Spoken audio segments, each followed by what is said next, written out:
Seigneur. Gloire à Jésus. Nous prenons l'écriture, on est dans 1 Samuel chapitre 11. 1 Samuel chapitre 11. 1 Samuel chapitre 11.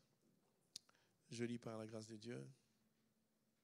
Nachas, l'ammonite, vint assiéger Jabès en Galade. Tous les habitants de Jabès dirent à Nachas, traite alliance avec nous et nous te servirons. Mais Nachas, l'ammonite, leur répondit, je traiterai avec vous à la condition que je vous crève à tous l'œil droit et que j'imprime ainsi un opprobre sur tout Israël. Les anciens de Jabès lui dirent, accorde-nous une trêve de 7 jours, afin que nous envoyions des messagers dans tout le territoire d'Israël, et s'il y a personne qui nous secourt, nous nous rendrons à toi. Les messagers arrivèrent à Gibéa de Saoul et dirent ces choses aux oreilles du peuple, et tout le peuple éleva la voix et pleura. Amen, amen. Nous pouvons nous asseoir, que Dieu vous bénisse. Voilà. Je vais parler de ce texte. Que Dieu nous conduise. Chaque fois que c'est facile, il répondait. Que Dieu vous bénisse en tout cas. Alors aujourd'hui, je vais parler de ce thème. Voilà, je ne peux pas dire pourquoi, mais je l'ai reçu comme ça. Le titre, c'est est-ce que tu connais tes droits? Les droits. Chacun doit connaître ses droits. Tu dois connaître tes droits. Ça va nous amener jusqu'à peut-être autant de jeunes, mais il faut que chacun connaisse ses droits.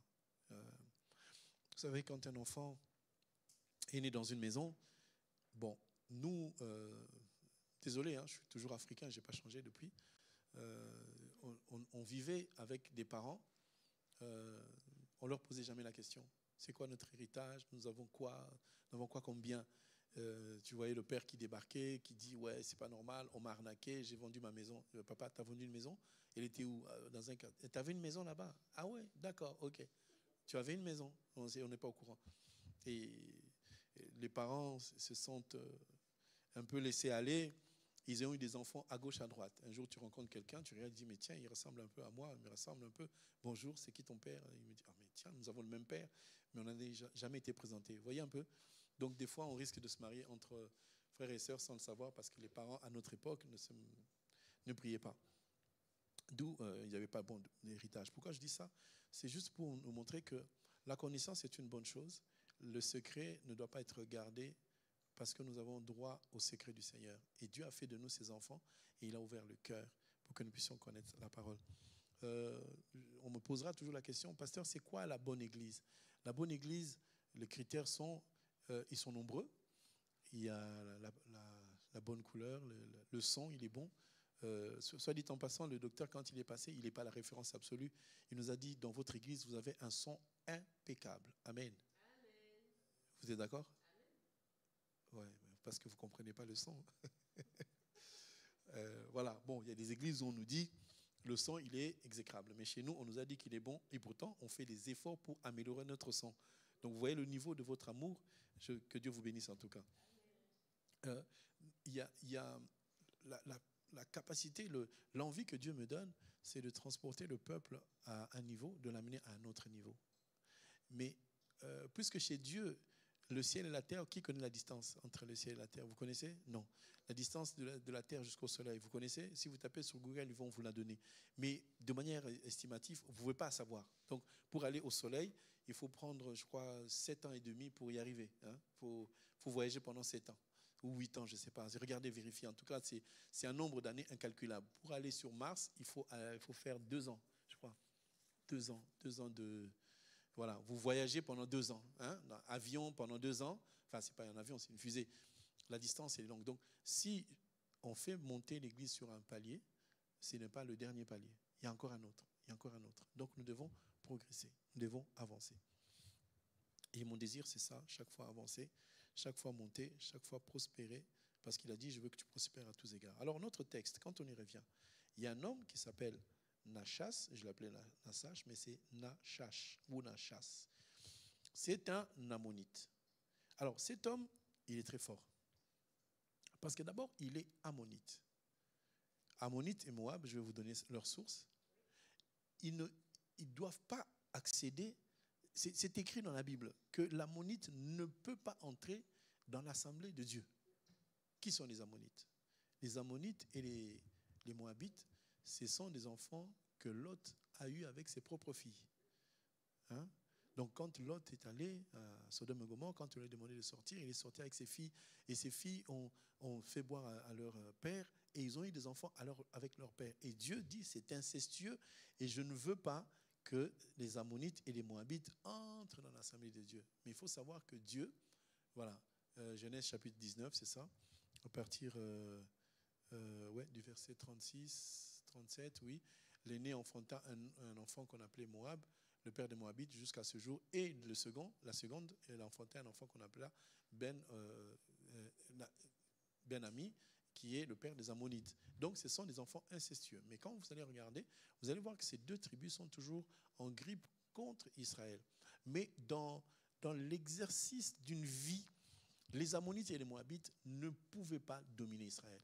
Parce que ce sont des enfants déjà issus de l'inceste et ce sont des enfants qui n'ont pas de tribu. On ne peut pas leur accorder une certaine grâce parce que Dieu les a exclus. Deutéronome 23, verset 3, qu'est-ce qu'il nous dit? Deutéronome 23, verset 3. Donc Nachash, c'est quelqu'un qui vient d'une tribu bannie par Dieu, où c'est écrit l'Ammonite et le Moabite n'entreront point dans l'assemblée de l'Éternel, même à la 10e génération et à perpétuité. Mais quand Dieu dit ça, Ruth était quoi? Elle était Moabite. Voilà. Mais Dieu dit, il condamne, il maudit même un peuple. Mais par contre, après cette malédiction, il prend quand même Ruth, il l'introduit dans sa lignée. Ruth épouse Boaz, et Boaz donne naissance à Obed, Obed donne naissance à Isaïe, Isaïe donne naissance à David. Et quand Jésus vient, on dit fils de David, mais fils de quelqu'un qui sort d'une lignée incestueux. Dieu est en train de nous montrer une chose, et j'insiste beaucoup sur cette chose. Vous savez, quand vous vieillissez, bon, on ne vieillit pas vraiment, hein. Je suis jeune, hein. Quand à la réunion de jeunesse, moi je dois venir à la réunion de jeunesse, hein. Okay? Quand on avance un peu en âge, on commence à comprendre la valeur des choses. Vous savez, quand un enfant, vous lui dites mange les yaourts, il fait mange les yaourts, laissez-le. Quand il aura 26 ans, 30 ans, quand lui-même il aura acheté son yaourt, il va bien le manger parce qu'il saura combien ça coûte. Vous voyez? Après, nous, quand on vous donne des conseils, le pasteur, il exagère, lui aussi, il est toujours avec le marteau sur la tête. Quand je tape le marteau, ce n'est pas pour tuer. Quand je tape le marteau, c'est pour casser la pierre. Parce que souvent, on a des cœurs en pierre. Des fois, tu dis la sœur, c'est pas bon là où tu vas. Ah oui, j'ai écouté. Elle écoute ici, après dehors, elle recommence encore. Les oreilles qui sont dures. Il faut des fois sortir le marteau pour casser, pour que le cœur devienne un cœur de chair. Mais malheureusement, il y a d'autres personnes qui ne changent d'avis, qui ne se convertissent que quand ils se cognent la tête contre le mur, boum, et qui reviennent me dire, pasteur, tu avais raison. Il y en a qui reviennent, il y en a qui ne reviennent plus. Par honte, ils partent et ils ne viennent pas. Quelqu'un qui revient pour dire, je me suis trompé, c'est quelqu'un qui ira au ciel. Amen. Il faut reconnaître ses erreurs. Nous sommes tous des humains, il faut savoir reconnaître ses erreurs. Il n'y a que celui qui demande pardon, qui va avancer, qui ira au ciel. C'est pour ça qu'on appelait David l'homme selon mon cœur. Alors vous avez un peu vu les Ammonites, d'où ils viennent. Donc ils n'avaient aucun pouvoir sur Israël. Mais quand on lit le texte, on se rend compte que Nachash, l'Ammonite, il est venu assiéger une ville d'Israël. Parce que Jabès en Galade, c'est une ville d'Israël. Donc c'est comme quelqu'un, un subalterne, parce que chez nous, bon, j'ai failli le dire, mais ce n'est pas bien, il y a une tribu chez nous, c'est des domestiques. Si tu cherches un domestique, un homme de main, parce qu'en Europe, un domestique, il gagne 8 000 €, en Afrique, un domestique, il gagne 2 € par mois. Donc, quand tu cherches quelqu'un pour enlever la poubelle, pour nettoyer la saleté, évacuer les toilettes, on cherche cette tribu-là. Venez travailler chez nous. Maintenant, quand cette tribu-là devient patron, les gens disent, ce n'est pas normal. Donc, c'est l'histoire d'une tribu, d'une génération que Dieu lui-même a condamnée. Ils n'ont aucun droit, aucun pouvoir, mais les voici entrant en Israël. Ils sont allés à Jabès en Galade et ils ont dominé les Israéliens, les enfants de Dieu. Vous imaginez? Ça, c'est une chose déjà très grave. Maintenant, qu'est-ce qui se passe? Maintenant, les gens qu'ils ont colonisés, les Juifs, c'est-à-dire les enfants de Dieu, se trouvant en difficulté, qu'est-ce qu'ils font? Ils vont négocier avec Nachash en disant, on va négocier, au lieu que tu domines sur nous, au lieu que tu nous tues, tu nous écrases, on va négocier, on va s'entendre, on va vivre ensemble. Alors que Dieu avait dit, ces gens-là, jamais avec vous. Parce qu'il a dit la 10e génération.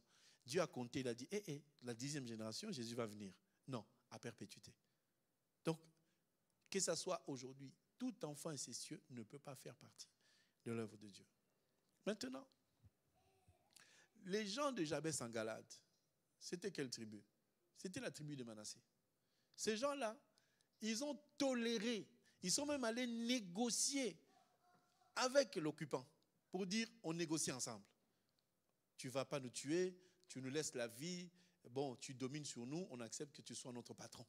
Même si tu ne devais pas nous dominer, domine-nous quand même. C'est l'image d'un enfant qui a 4 ans et demi, qui commande sa mère, et sa mère commence à pleurer, mais des vraies larmes. Mais j'ai rien, j'ai pas d'argent à te donner, donne-moi. Vous imaginez le spectacle? Ahurissant, n'est-ce pas? Maintenant, étant, j'allais dire démoniaque, cet homme Nachash leur dit ceci. Ok, vous voulez que je domine sur vous, vous voulez que je puisse négocier avec vous? Il dit, je traiterai avec vous à la condition que je vous crève tous l'œil droit. C'est-à-dire que vous acceptez maintenant qu'il vous domine, mais il vous dit maintenant, si vous acceptez ça, je vais prendre chaque homme, chaque femme, je vais percer l'oreille droite. Donc vous devenez borgne parce que vous acceptez de devenir des subalternes de quelqu'un qui est votre subalterne. Est-ce que tout le monde comprend? Quand je vais chercher Nachash dans l'étymologie, dans l'origine, je vois des dérivés. Je me suis attaché à une dérivée du nom de Nachash, qui dit que Nachash ou Nahash, ça signifie aussi un serpent. On dit même quelquefois le serpent du jardin d'Éden. Est-ce que tout le monde voit? Donc c'est quelqu'un qui vient non seulement comme serpent pour vous dire des choses en vous disant vous êtes en faux, mais faites ça, ça ira mieux. Et Dieu a dit que je vous donne le pouvoir de faire quoi? De marcher sur le scorpion et sur les serpents. Voici le serpent sur lequel vous devez marcher. Il devient votre chef, il est sur votre tête. Et qui vous propose même, je dois vous percer l'œil droit. Or, nous comprenons que l'œil droit, c'est la force de l'homme. Si tu n'as pas l'œil, tu fais quoi? On dit, l'œil est la lampe de l'homme. S'il n'y a pas la lampe, tu ne verras rien. C'est-à-dire qu'il veut vous plonger dans le noir. Pourquoi il n'a pas dit l'œil gauche? Parce que l'œil droit, c'est le commandement, c'est la force, c'est l'autorité, c'est la puissance que Dieu nous donne. Nous avons 2 yeux, c'est vrai. Mais nous avons un œil droit qui est la force de l'homme. Jésus a dit, je suis monté, je vais aller m'asseoir à la droite du Père. Non pas que le Père ait la main gauche ou la main droite, mais c'est pour témoigner que la force de Dieu se trouve à sa droite. La droite, c'est la force. Quand on dit l'œil droit, c'est la force. La perception que nous avons de la parole vient de l'œil droit. Parce que lorsque nous enseignons la parole, bien aimé, je ferai beaucoup de parenthèses, parce que ce texte me pousse à vous poser la question. Est-ce que chacun de vous connaît ses droits? Si tu connais tes droits, tu ne peux pas pleurer là où cette chose est à toi. On achète une voiture, on la met dehors. Tu sais que c'est ton père qui a l'argent. Et quand tu sors, tu sais que cette voiture pourrait être potentiellement à moi. Mais quelqu'un qui est devant cette voiture qui te dit « Hey, cette voiture est à moi », le diable, il te dit ça, et que toi, tu ne vas jamais progresser. Mais il le dit devant ta bénédiction. Mais si tu sais que ton père est le seul qui achète la Audi, par exemple, il y a des gens qui aiment beaucoup la Audi, hein, c'est la meilleure voiture qui existe, même si elle est 666, mais il faut l'acheter. Donc quelqu'un qui aime la Audi, lui, quand tu sais que mon père, il n'a jamais rien acheté d'autre, parce qu'il y a des sœurs ou des frères, s'il achète la Audi, il change, il va acheter toujours la même Audi. C'est comme moi, si je change, je vais toujours acheter la Honda. Chacun a ses goûts. Amen. Je rigole, je lance quelque chose à quelqu'un, il me comprend. tu sais que ça là, c'est la marque de mon père, c'est ce que mon père fait, c'est tout le temps, c'est lui qui fait ça. Mais tu es devant ce que ton père fait, mais tu es en train de négocier avec quelqu'un qui n'a aucun droit et qui est en train de te dire à toi ce que toi tu dois faire, alors que c'est toi qui dois lui dire qu'il n'a pas le droit de faire ce qu'il est en train de faire. Est-ce que tout le monde comprend? La question qu'on se pose, est-ce que tu connais vraiment tes droits? Nous sommes enfants de Dieu, oui ou non? Mais il y a des gens qui vivent comme s'ils étaient des locataires, alors que tu es propriétaire. Nous vivons comme si nous avons emprunté quelque chose au diable, alors que ce que nous avons n'est pas emprunté, c'est quelque chose que Dieu nous a donné de droit. Est-ce que quelqu'un parmi vous sait que quand Dieu t'appelle à connaître son nom, tu n'as plus le droit d'échouer? Je peux répéter ça? Quand Dieu t'appelle, parce que nous ne venons pas au Seigneur à cause de notre recherche personnelle. Nous ne venons pas au Seigneur parce que nous l'aimons. Personne ici ne peut dire j'ai aimé le Seigneur dès que je suis sorti de devant ma mère. Tout le monde a appris à connaître Dieu. Il y en a d'autres qui venaient, qui écoutaient d'une oreille et qui disaient c'est quoi ces trucs-là? Moi je ne peux pas aller là-bas. Peut-être qu'il n'y a personne parmi vous qui a fait ça. Mais il y a un moment où quand tu as commencé à côtoyer Dieu, tu as commencé à écouter ce qu'on te dit, tu as commencé à lire aussi la parole, à écouter les enseignements, quelque part tu t'es dit mais pourquoi je ne voulais pas aller à cet endroit? C'était l'endroit où que tu bafouais. Les gens t'ont dit, cet homme-là, cette église-là, Villeneuve, il y a zéro. Mais toi tu es venu, tu as écouté, tu as dit oui mais eux ils disent que c'est zéro. Moi quand j'écoute ça me fait du sens. Est-ce que quelqu'un est là? Est-ce que quelqu'un peut se retrouver dans ça? Les choses où, au début, tu entendais de loin. Tu n'avais jamais écouté la parole d'enseigner. Tu n'avais jamais vu même le pasteur. Mais de loin, tu te disais que moi, les choses de Dieu, laisse tomber. Amen. Souvent, quand on rencontre des personnes, on fait des débats, on échange. Tu entends quelqu'un dire « Ah, vous êtes pasteur ?»« Ah oui, c'est normal. Hein? Vous êtes riche, vous mangez l'argent du peuple, vous prenez tout l'argent. » C'est-à-dire que quand tu dis que tu es pasteur, tu as la tête d'un escroc. Personnellement, des fois, on me dit « Mais pourquoi tu dis jamais que tu es pasteur ?» Parce qu'aujourd'hui, pasteur égale escroc. C'est vrai ou c'est faux? Tout le monde sait ça. Tu poses la question, souvent je suis curieux maintenant, je pose la question à la nouvelle personne qui vient d'arriver à l'église. Alors, mais depuis longtemps tu savais que l'église est là, mais pourquoi tu ne venais pas? Ah, pasteur, mes parents disent tout sauf les églises réveillées. Ah, pasteur, on entend des scandales. Ah, pasteur, les églises ici, on ne demande que de l'argent. J'ai dit, mais depuis que tu es entré, on t'a demandé combien? Oh non, mais c'est ça. Hein? Depuis que je suis là, je n'ai pas vu un appel, une cotisation, je n'ai rien vu. Les gens vivent avec ce qu'on leur a dit, mais ils ne vivent pas avec ce qu'ils ont eux-mêmes entendu.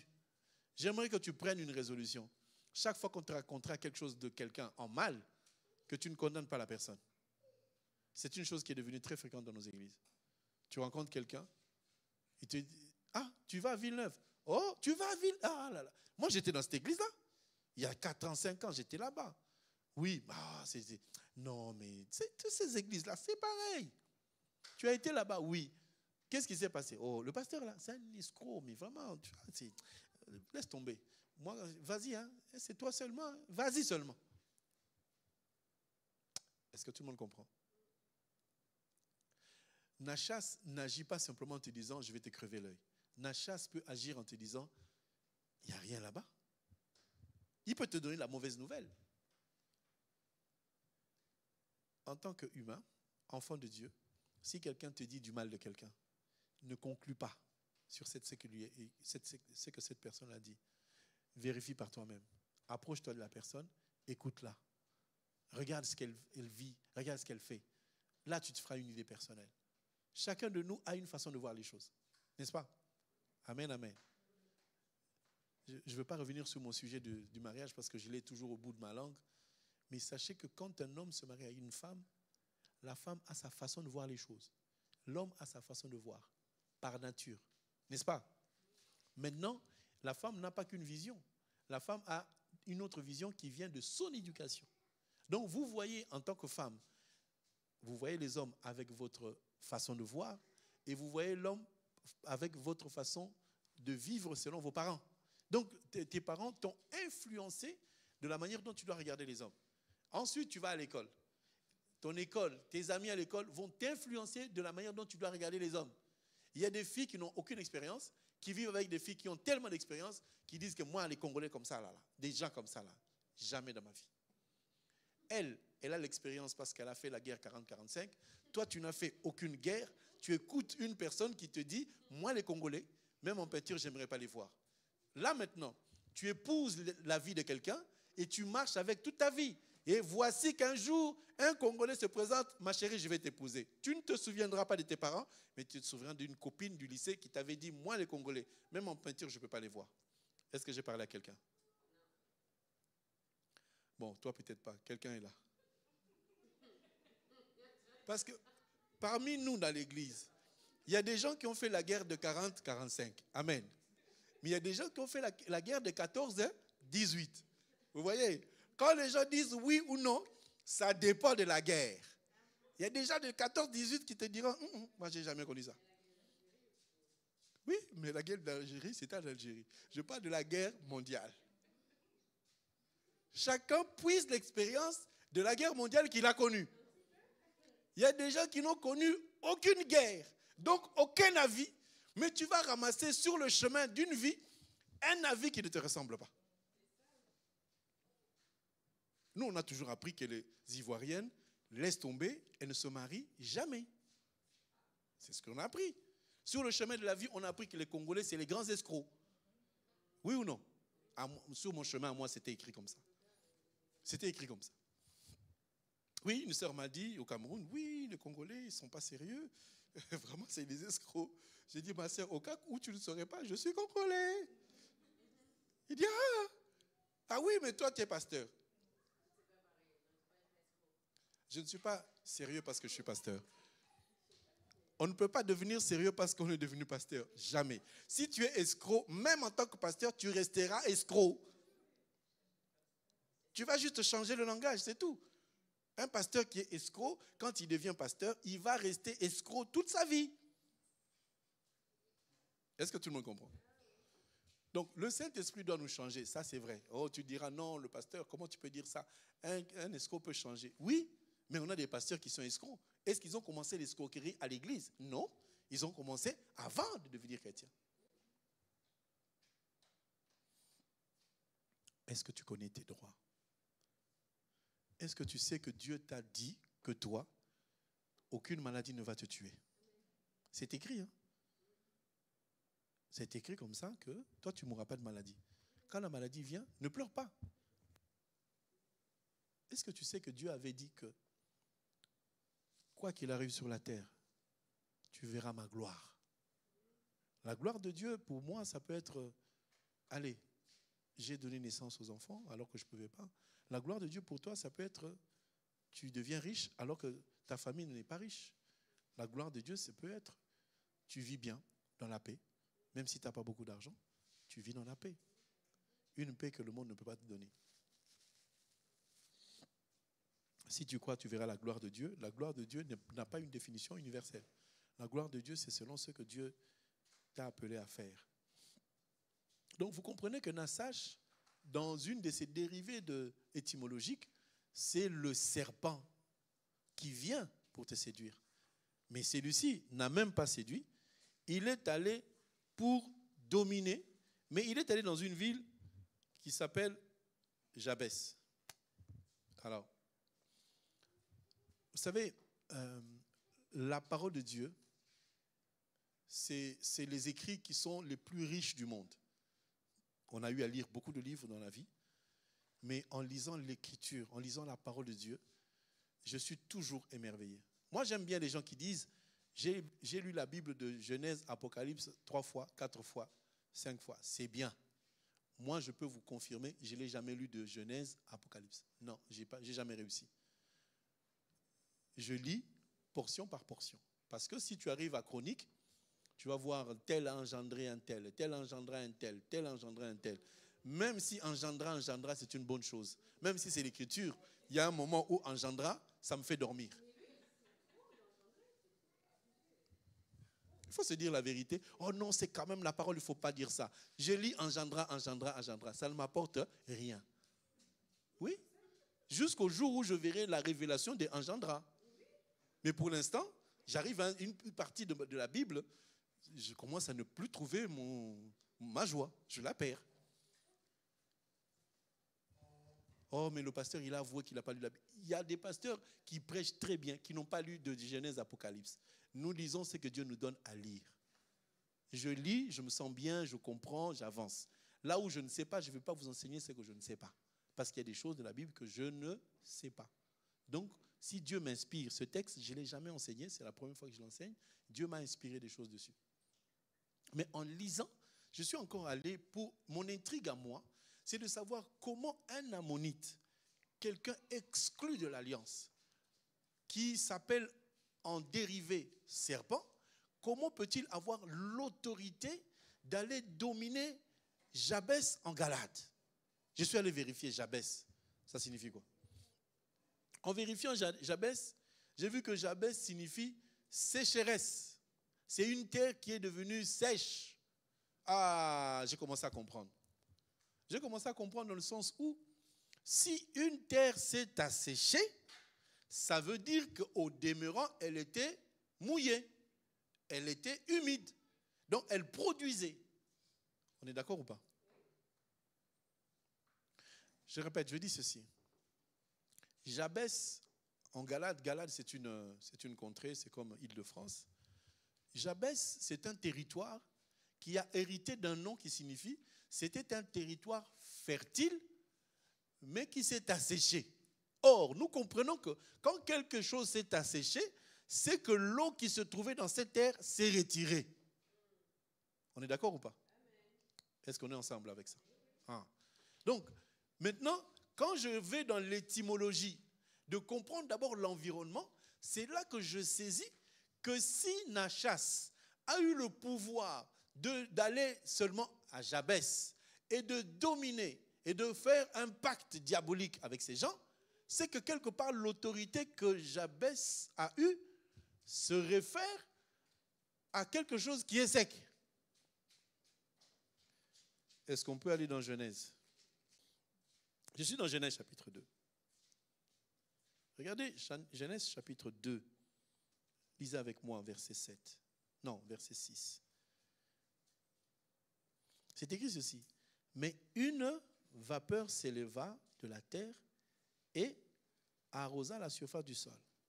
L'Éternel Dieu forma l'homme de la poussière de la terre et souffla dans ses narines un souffle de vie, et l'homme devint un être vivant. Est-ce que vous êtes avec moi? Donc Jabès signifie une terre qui s'est asséchée alors qu'elle était fertile.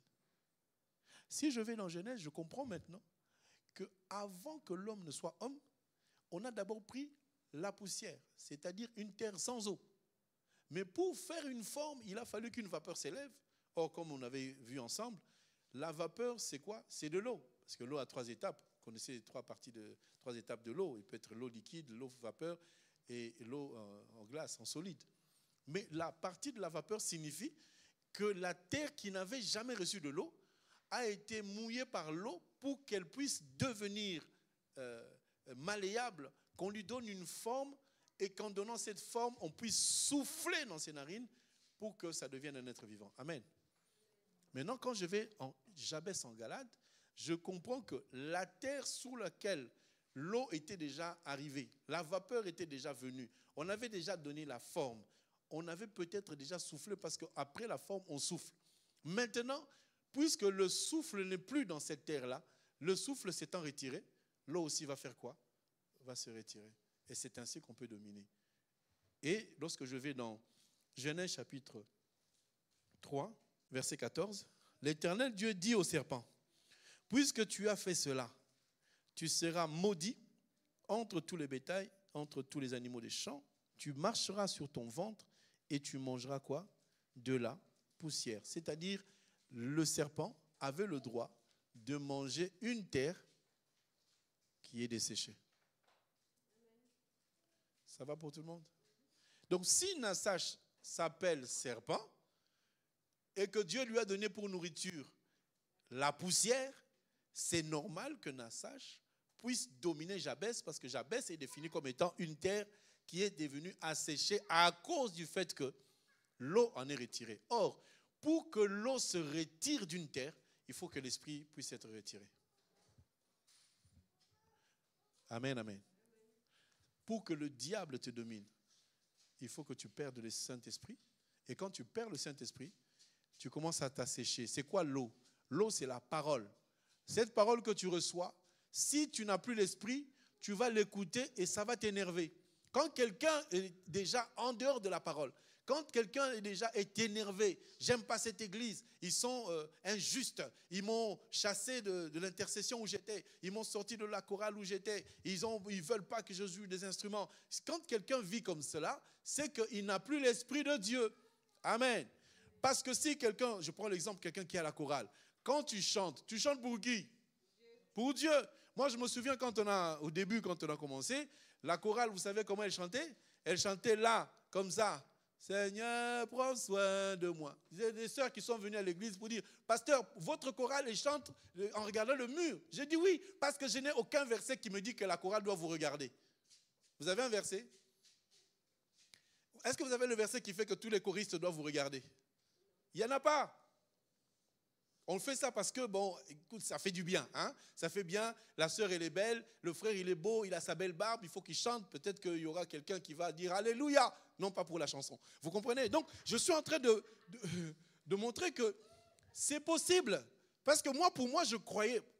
Les gens sont arrivés dans l'église et disent, mais pasteur, cette église, elle est bizarre. Les gens chantent à la chorale, la tête contre le mur. Oui, parce qu'ils ne chantent pas pour vous. Quand ils finissent de chanter, pourquoi vous acclamez? Vous acclamez pourquoi? Oh, il a bien chanté.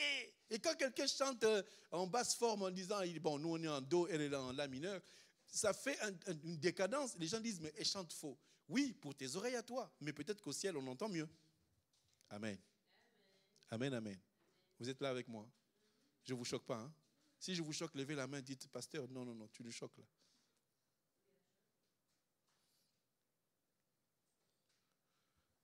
Lorsque quelqu'un commence à se dire, moi je chante à la chorale, on m'a retiré le micro, moi je suis prédicateur, on m'a enlevé le micro, c'est moi qui devais prêcher, je ne viens plus dans cette église, d'ailleurs j'en ai marre, ils ne m'aiment pas. Ça veut dire que cette personne n'a pas le Saint-Esprit. Parce que quand tu chantes, quand tu descends, on te dit que tu chantes faux, si tu as chanté pour Dieu, tu diras Amen. N'est-ce pas? Et vous aussi, vous devez dire Amen parce qu'ils n'ont pas chanté pour vous. Oh, aujourd'hui, la chorale, vraiment, elle n'a pas bien chanté. Ah, je ne sais pas, le frère, qu'est-ce qu'il a? Aujourd'hui, on n'est pas monté. Vous avez besoin de la chorale pour monter? Non. Vous avez besoin du Saint-Esprit. C'est le Saint-Esprit qui nous fait monter. Moi, vous croyez que quand je viens prier, j'attends que la chorale chante mieux pour que je prie? Non. Quand tu chantes, quand tu pries dans ta chambre, pourquoi tu n'emmènes pas la chorale?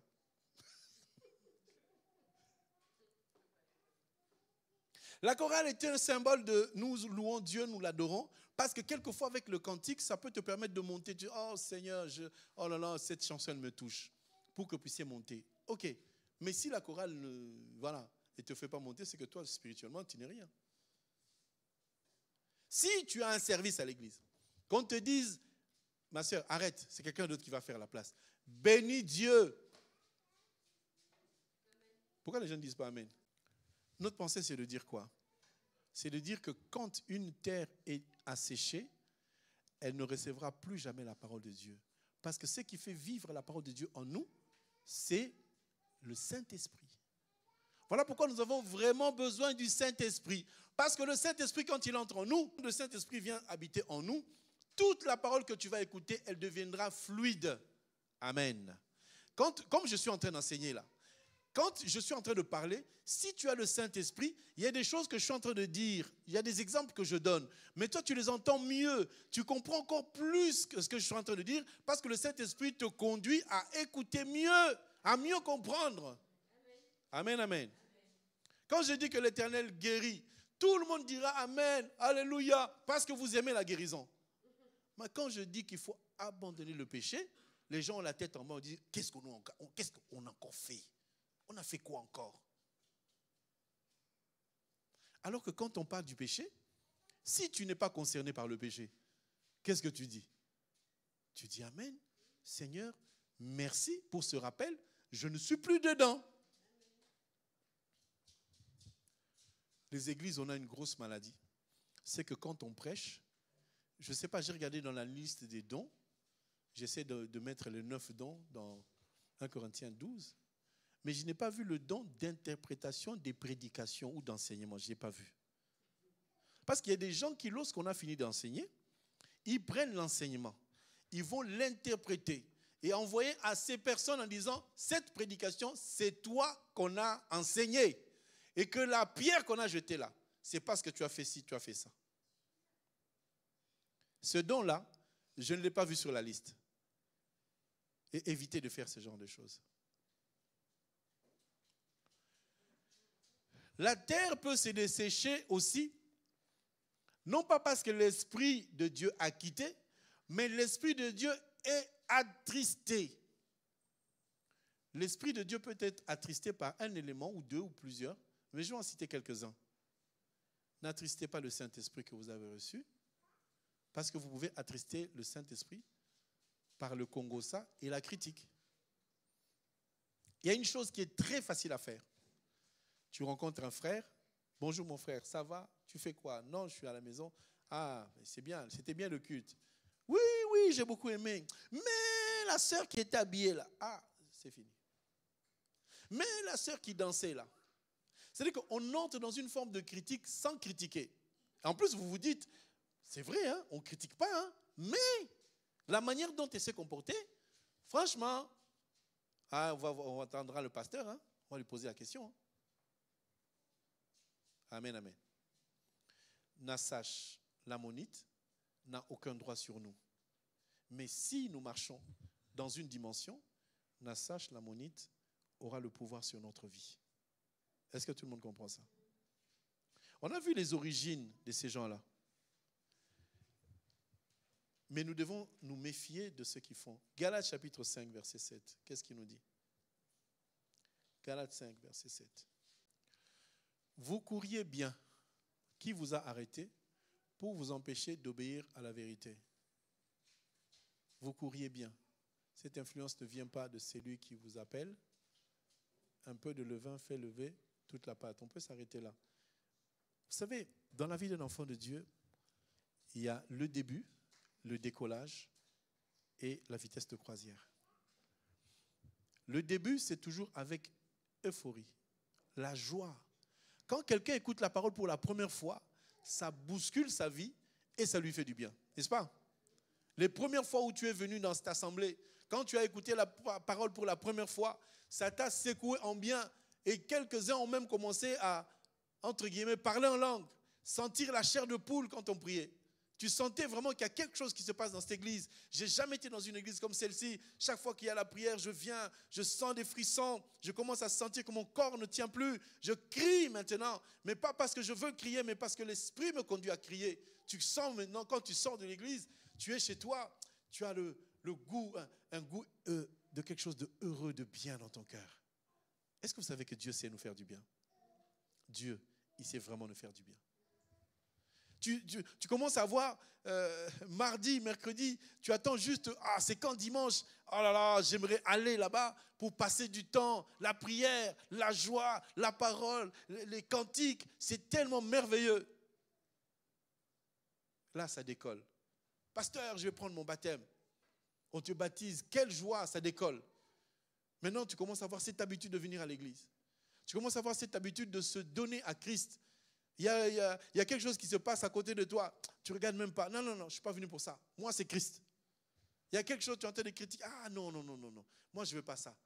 Moi, c'est d'abord Christ. Je viens chercher le Seigneur, notre Seigneur Jésus-Christ. Si Nassach a eu le pouvoir sur Jabès, c'est parce que Jabès était une terre fertile qui était gorgée d'eau, mais l'eau s'est retirée. pour que l'eau se retire de notre vie, c'est l'esprit d'abord qui part. L'esprit est attristé par certaines façons de faire. Parce que, je prends l'exemple de celui qui est dans le jardin. Adam était dans le jardin. Il courait bien. Qui l'a arrêté? C'est sa femme. Là, on peut dire quoi? Les femmes, vous êtes mauvaises. C'est à cause de sa femme. Si la femme n'était pas là, Adam aurait vécu toute une vie. Adam n'aurait pas péché, n'est-ce pas? C'est sa femme.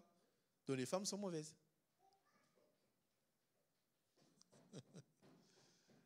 Ah là là. Job, il a eu des soucis, oui ou non? On nous a enseigné ici. Pourquoi Job a eu des problèmes? Parce que Job servait Dieu, n'est-ce pas? Quand tu sers Dieu, il y a des problèmes qui te poursuivent. Nous, comme nous servons Dieu, moi, je peux vous annoncer, je peux vous dire que j'ai la pression satanique tous les jours. Je me suis même habitué maintenant. Quand je sens la pression mystique, je me dis, bon, de toute façon, ils ne vont rien me faire.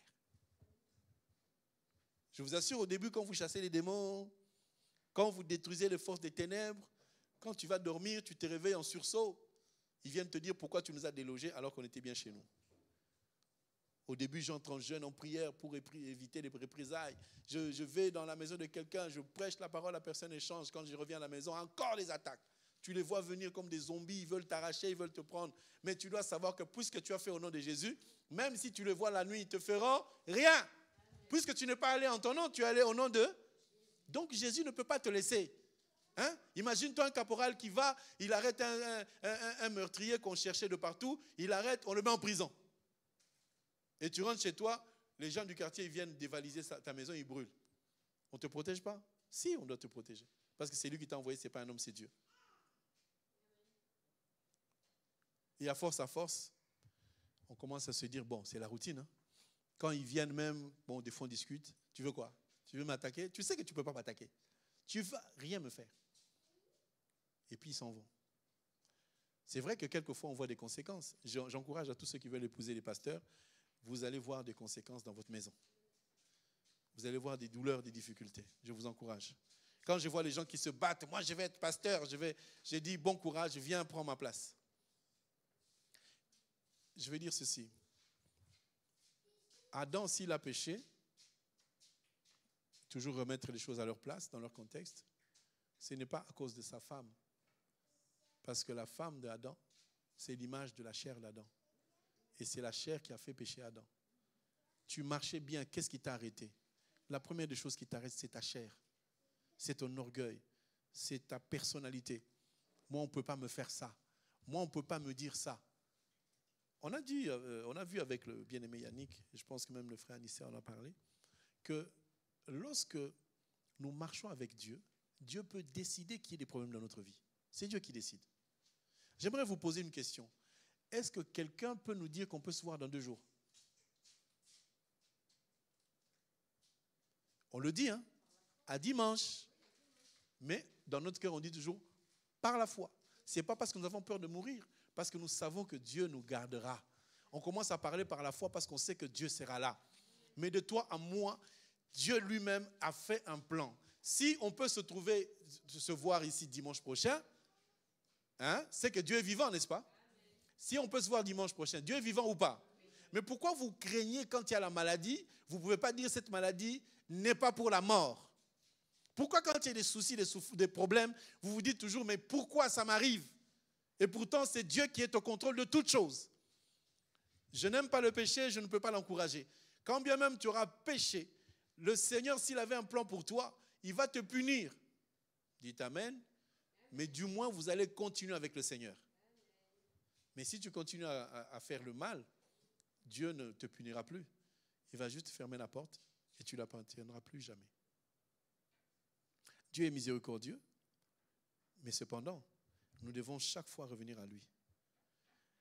J'aime bien cette chose parce que Dieu nous conduit chaque fois à comprendre que nous avons l'autorité sur tout ce qu'il y a sur la terre. Les gens de Jabès, c'est parce qu'ils ont perdu l'eau.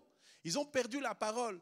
Ils ont perdu l'esprit. C'est pour cela le serpent a la capacité de manger Amen, amen. J'avais un témoignage qu'on entend toujours des gens.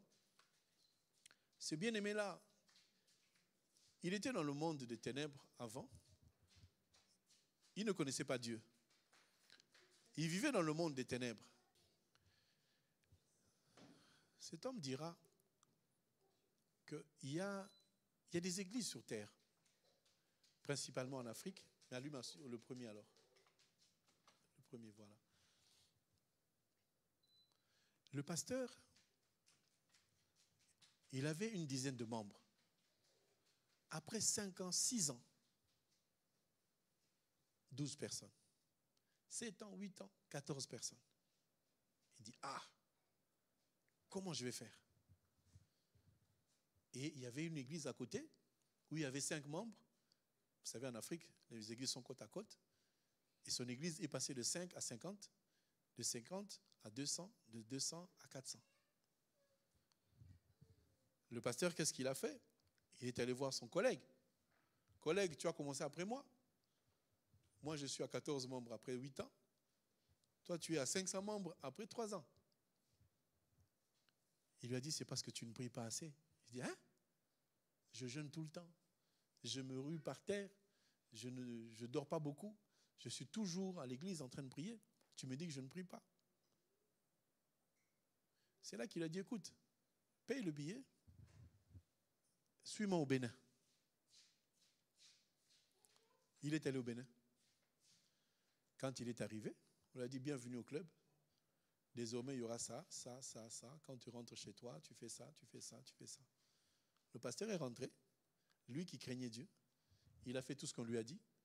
Quelques semaines après, sa mère est morte. Et quand sa mère est morte, l'église a commencé à grandir. 200, 300, 400 membres. Il est devenu prophète. Il a commencé à imposer les mains aux gens. Les gens ont commencé à tomber. Les gens ont commencé à faire des manifestations. Et quand il était en train de prêcher, il disait, toi, Dieu me dit, toi, Dieu me dit, toi, Dieu me dit. Mais lui-même, il a avoué qu'au fond de son cœur, il ne sentait plus la présence du Seigneur.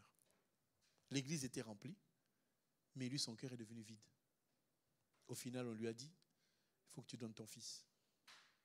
Donc, il y a aujourd'hui des gens qui se retrouvent dans de telles églises à cause de la femme, c'est-à-dire à cause de la chair.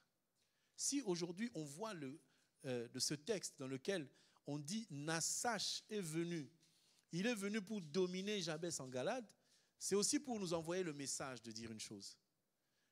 Bien-aimé, tu dois savoir à qui tu appartiens. Tel que nous sommes là, avec le peu de connaissances que tu as, avec le peu d'enseignements que tu peux avoir, le monde des ténèbres, le monde de la sorcellerie n'a aucun pouvoir sur toi. Dans le monde des ténèbres, il fonctionne avec ce qui est charnel et naturel. Mais ce qui est charnel et naturel ne peut pas hériter les choses du ciel. Mais toi qui reçois la parole de Dieu, il est bien écrit que la parole de Dieu est un pouvoir. Parce qu'on dit, c'est lui qui reçoit la parole, reçoit quoi? Le pouvoir. Bien aimé, tu dois savoir que pendant que toi tu connais la parole de Dieu, lorsque tu déclares « je suis un enfant de Dieu », ce n'est pas des mots qui sortent simplement de ta bouche, mais ce sont des dimensions qui établissent la grandeur de Dieu autour de toi. Tu dois savoir qu'en tant qu'enfant de Dieu, tu as le droit de la sécurité du Seigneur, n'est-ce pas? Parce que Dieu dit, l'ange de l'Éternel fait quoi? Campe tout autour de ceux qui craignent Dieu pour les arracher au danger. Quels que soient les dangers qui peuvent arriver dans ta vie, sachez que lorsqu'il y a un problème dans ta vie et que tu pries, c'est qui? C'est Dieu qui te met à l'épreuve. Mais si tu commences à penser que j'ai trop souffert, j'ai trop attendu, le célibat a trop duré, la maladie a trop duré, je vais essayer autre chose, là, Nasash aura le pouvoir sur toi. Là, tu deviens Jabès en Galade et tu perds la présence de celui qui a dit « Je sais quel jour je vais me lever ». Les enfants d'Israël étaient combien d'années en Égypte? 430 ans. Ils sont restés, il n'y avait personne. Bien aimé, pendant 400 ans, ils étaient en train de se regarder. Ils souffraient, mais ils avaient un Dieu au ciel. Et Dieu disait que j'ai mon peuple qui est en Égypte. Il pouvait dire à Dieu, hey, arrête de dire que tu as un peuple, parce que ce peuple souffre. Ne maudissez pas Dieu. Parce que vous ne savez pas que si une maladie se prolonge, Dieu est en train de préparer une grande délivrance. Amen, amen. entre quelqu'un qui est guéri des maux de tête, qui vient ici, bien aimé, je viens témoigner Dieu. J'avais le rhume et les maux de tête, Dieu m'a guéri. Qui va acclamer? Qui va acclamer? Mais lorsque quelqu'un viendra, bien aimé, tel que je suis là, ça fait 10 ans. J'ai des problèmes de santé, 10 ans. 1, 2, 3, 4, 10. L'histoire de l'homme de 38 ans, nous la lisons, hein, comme étant, oui, il était malade depuis 38 ans. Oui, vous la lisez, mais vous ne la vivez pas. Parce que Dieu savait que cet homme devait atteindre 38 ans de maladie pour que Dieu vienne pour accomplir sa volonté. Amen. Je n'ai pas dit que tu vas souffrir pendant longtemps. Mais si quelque chose dure, c'est parce que Dieu sait que le témoignage sera grand. Pour connaître tes droits, tu dois savoir que la vie d'un enfant de Dieu est liée à la parole et à la prière. Lorsque tu vois que les difficultés deviennent nombreuses, qu'est-ce que tu fais? Enferme-toi dans la prière et cherche à écouter la parole de Dieu. C'est la chair qui efface, qui enlève la parole. Parce que quelqu'un te dira, oui, mais ça fait quand même 9 ans, ça fait 10 ans que tu es dans l'église, tu n'es toujours pas marié. Attends, est-ce qu'on avait signé un contrat, toi et moi, pour que je fasse 2 ans que je me marie? Est-ce qu'il y a un contrat? Il y a des gens qui disent, tu viens d'arriver en Europe, tu as eu tes papiers. Mais il y a des gens qui ont fait 20 ans, 21 ans. Ce n'est pas parce que j'ai fait 21 ans que je souffre, que tu dis que j'ai péché. Non! La souffrance n'est pas le fait de l'absence du Seigneur. Non, on peut souffrir, mais on souffre pour Dieu. Est-ce que ça fait du sens à quelqu'un? Ceux qui sont déjà arrivés au bout, ils disent, Seigneur, je suis arrivé au bout, je ne sais plus quoi faire, je ne sais plus comment prier. Si tu arrives au bout, je te donne un bon conseil. Va voir un marabout. Parce qu'un enfant de Dieu ne peut pas arriver à bout. Oui ou non? On va chercher le verset qui nous empêche de penser qu'on est arrivé jusqu'à bout. C'est dans Jacques, chapitre 1, verset 2.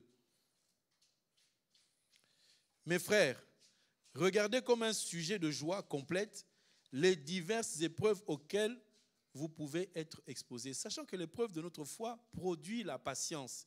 Mais il faut que la patience accomplisse parfaitement son œuvre, afin que vous soyez parfaits et accomplis, sans faillir en rien.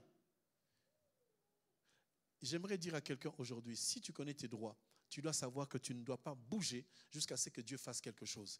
C'est toi-même que tu dois dire à ta vie, tu dis à ton corps, ne t'inquiète pas, même si tu souffres, ça ne veut pas dire que Dieu n'est pas avec toi. Je souffre parce que Dieu veut que je souffre, mais je sais qu'un jour je sortirai de cette souffrance, mais je ne vais pas bouger, je ne vais pas aller chercher Nassach pour qu'il puisse m'aider à sortir de la difficulté dans laquelle je suis. Il ne faudrait pas dire, oui, puisque je souffre, je n'ai pas d'argent, je vais essayer de voir comment je vais calculer, comment je vais tricher pour m'en sortir. Non! Reste dans la foi parce que Dieu a un plan merveilleux pour toi. Dieu a toujours fait en sorte que, parce que vous connaissez le verset qui dit, je connais les projets que j'ai formés pour vous, ce sont des projets de malheur, non? Ce sont des projets de bonheur et non de malheur.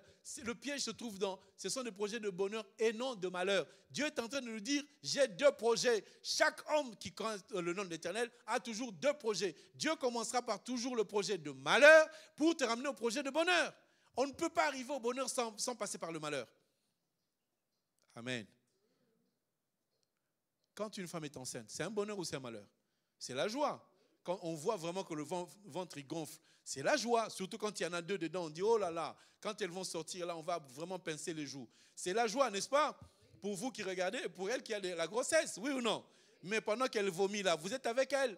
La grossesse là, vous avez déjà vu une sœur qui prend le cure-dent, qui a le fleur au chapeau, qui danse la musique tout le temps? Non, parce que quand ça monte, elle se sent bien, pas bien. Quand elle descend, elle se sent très mal. Elle qui était si belle, elle a un gros nez et des oreilles qui décollent.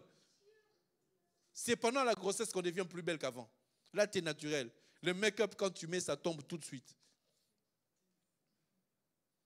Il faut regarder les femmes quand elles sont enceintes. Hein. J'aime bien, parce que tu vois le nez qui grossit comme ça. Voilà, c'est bien. Au moins, elle a un gros ventre et c'est pourquoi. Mais le jour de l'accouchement, vous allez dire, ma soeur, que Dieu te bénisse. Hein, que Dieu te bénisse. Viens. Viens. C'est la sage-femme qui va, vas-y, pousse. Maman, la koufi. Oui, c'est un bonheur. Maman, elle n'est pas là. Maman, elle t'avait dit, fais attention. Tu veux te marier, vas-y. Pourquoi maman ne te donne pas la notice en disant, ma fille, quand tu vas te marier, tiens la notice. Ta maman, elle te regarde, hein? Elle est contente. Le jour où on fait la dot, elle est super contente. Ses copines sont là. Ils sont habillés en uniforme. Ils savent que le jour de l'accouchement, tu seras toute seule et toi seule avec toi-même. Tu vas crier, maman Nangaï, maman viens. Maman ne vient pas. Il y a ton mari qui est là dans le couloir. Il intercède. Amen, amen. Oui, nous, quand on est allé pour accoucher, il y avait une dame chinoise qui était à côté avec sa péridurale. Elle était en train de lire le journal. Elle lisait le journal, mais calmement. Quand tu la regardes, tu dis, elle est sorcière, c'est sûr. Comment tu peux lire un journal pendant que tu attends l'enfant? L'enfant est sorti calmement, il n'y a pas eu de problème. Et les gens disent, alléluia, l'enfant vient de naître. Les sœurs, il faut sentir la douleur. Et le verset, il est là.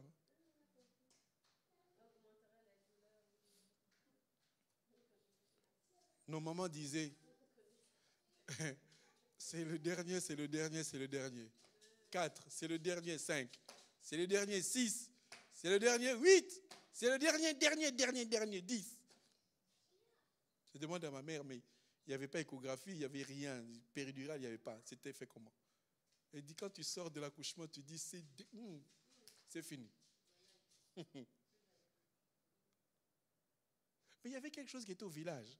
C'est que si ma mère accouche, elle a droit à un wax hollandais. Un wax. Souffrir pour un wax. C'est un pagne. C'est-à-dire qu'elle souffrait pour un pagne. Pour sortir de l'hôpital, elle aura des talons. Hein? Vous voyez un peu le bonheur. Vous êtes ici, vous sortez en tongs. Ma mère devait sortir en talons avec un nouveau pagne. Cousu, tout neuf. Quand elle a fini d'accoucher, elle dit plus jamais. Mais quand les pagnes vieillissent, ils disent, j'ai besoin d'un pagne. C'est parce que vous êtes la nouvelle génération née made in France. Appelez vos grands-parents qui sont au pays, demandez, est-ce qu'à votre époque, les gens accouchaient pour un pagne? Ils te diront, oui. Ma mère a accouché des jumelles. Elle a eu droit à 2 pagnes. 2. De 2 couleurs différentes.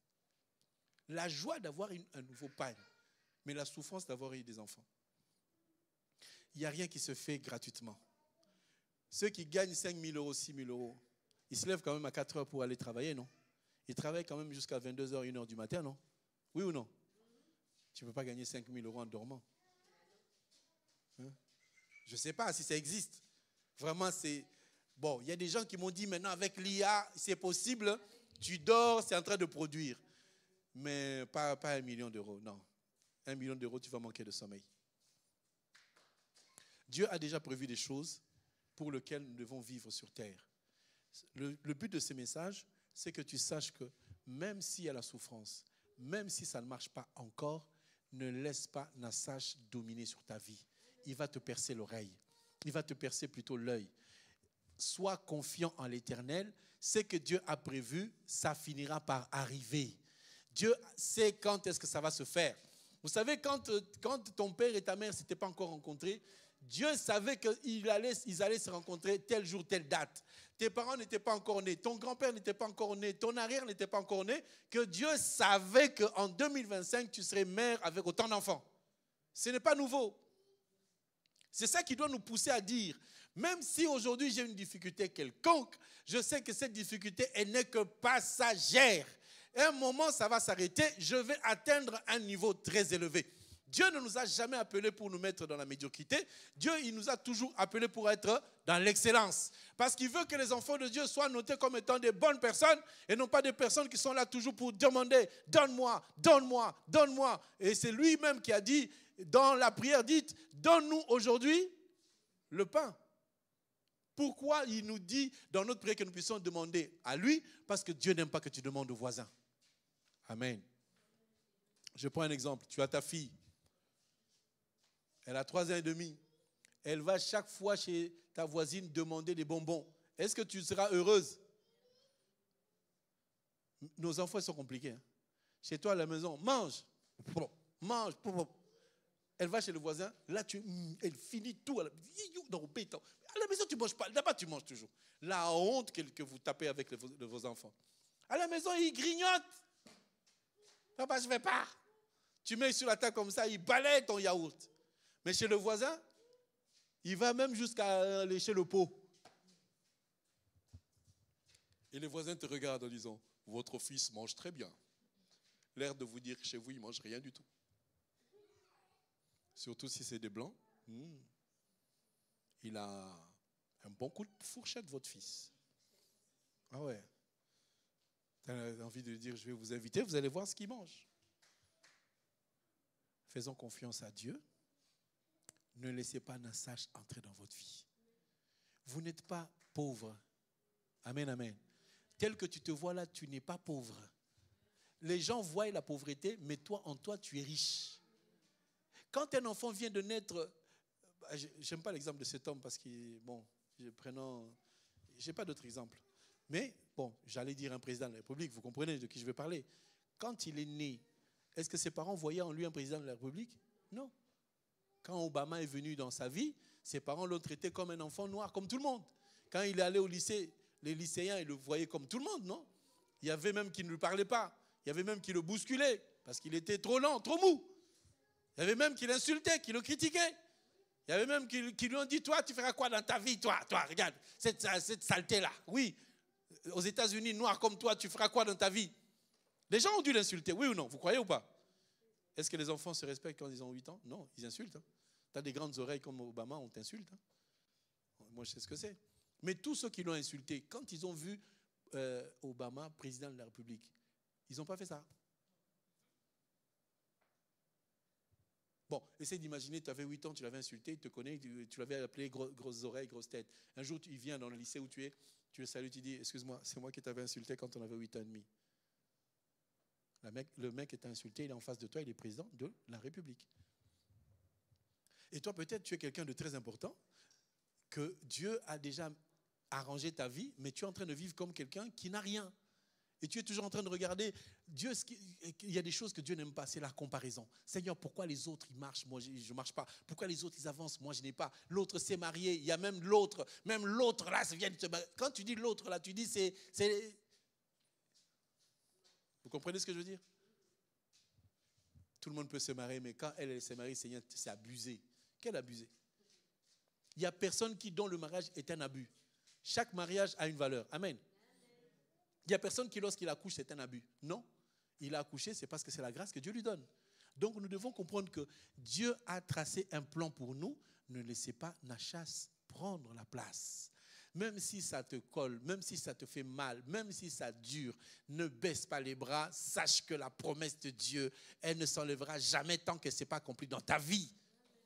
Sache que Dieu a déjà réservé, même si un clochard arrivait, si ce n'est pas lui, Dieu le mettra de côté. Si ce n'est pas lui, Dieu annulera cette histoire-là. Mais celui que Dieu a prévu pour toi, le jour où il viendra, tu sauras que ça, c'est Dieu qui m'a donné. Tu sauras que c'est Dieu qui t'a offert. Combien de personnes sont restées au chômage sans rien? Seigneur, Seigneur, Seigneur. Mais le jour où Dieu ouvre la porte, tout le monde commence à se poser la question, comment tu as fait? Est-ce que tu connais tes droits? Tu as le droit à la sécurité. Tu as le droit à la prospérité. N'envie pas la prospérité de quelqu'un. N'envie pas la vie de quelqu'un d'autre. Ce que Dieu t'a réservé finira par arriver. Amen, amen. Est-ce qu'on peut acclamer le Seigneur?